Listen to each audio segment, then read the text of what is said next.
আসসালামু আলাইকুম ভিউয়ার্স। আজকে আম্মু রান্না করেছে একটা ইউনিক রেসিপি, সেটা হচ্ছে আলু আর চিংড়ি মাছ দিয়ে। আসলে রেসিপিটার নাম আমিও জানি না, তবে এটা কিন্তু খেতে অনেক মজা হয়েছিল, তাই হচ্ছে আমি আপনাদের সাথে শেয়ার করছি। তো প্রথমে একটি ফ্রাই প্যানে তেল গরম করে নিব। তেল গরম হয়ে গেলে সেখানে দিয়ে দিব পেঁয়াজ কুচি। পেঁয়াজ কুচি দিয়ে ভালো করে নেড়ে চেড়ে নিব, যাতে পেঁয়াজগুলো তেলের সাথে ভালো করে কষে যায় এবং পেঁয়াজের কাঁচা গন্ধটা দূর হয়ে যায়। তারপর দিয়ে দিব কয়েকটা কাঁচামরিচ। গোটা কাঁচামরিচ দিয়েছে আম্মু, আপনারা চাইলে ফালি করেও কাঁচামরিচ দিতে পারেন বা কুচি করেও দিতে পারেন। আম্মু কাঁচামরিচগুলো কিন্তু মাঝখান থেকে ফালি করে দিয়েছে। তারপর দিয়েছে মরিচ বাটা। এই রেসিপিটা একটু ঝাল ঝাল হলে খেতে বেশি ভালো লাগে, তাই হচ্ছে একটু ঝাল হলেই ভালো হবে। আমি যেহেতু একটু কম ঝাল খেতে পারি, তাই হচ্ছে আম্মু সামান্য পরিমাণ ঝাল দিয়ে বানিয়েছে, বেশি ঝাল দেয় নাই। তারপর দিয়ে দিল সামান্য পরিমাণ মাছের মশলা। এটা কিন্তু প্যাকেট মশলা। মাছের মশলাগুলো দিয়ে ভালো করে নেড়েচেড়ে কষিয়ে নিচ্ছে। তারপর দিয়ে দিবে পরিমাণ মতো হলুদ গুঁড়ি।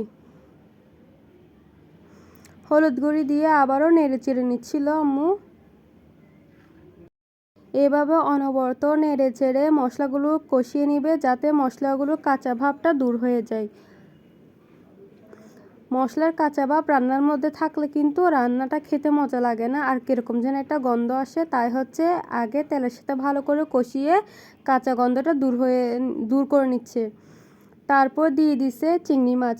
এখানে হচ্ছে বড় চিংড়ি মাছ দিলে খেতে বেশি মজা হয়, কিন্তু আমাদের বাসায় ছোট চিংড়ি মাছ ছিল, তাই হচ্ছে আম্মু ছোট বড় মিক্সড চিংড়ি মাছ দিয়েছে।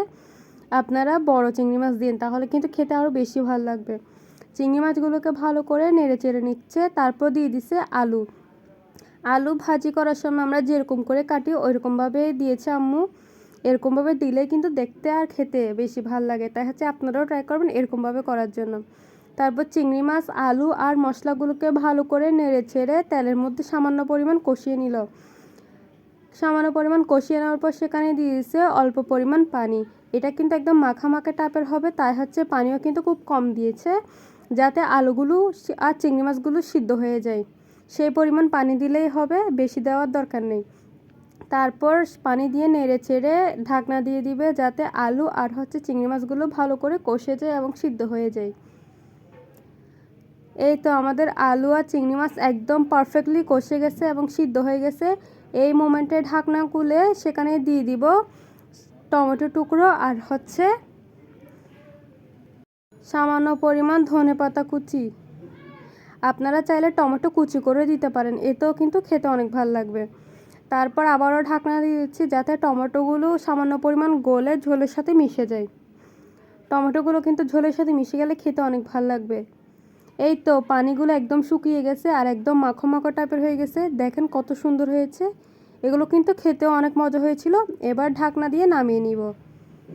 আল্লাহ হাফেজ।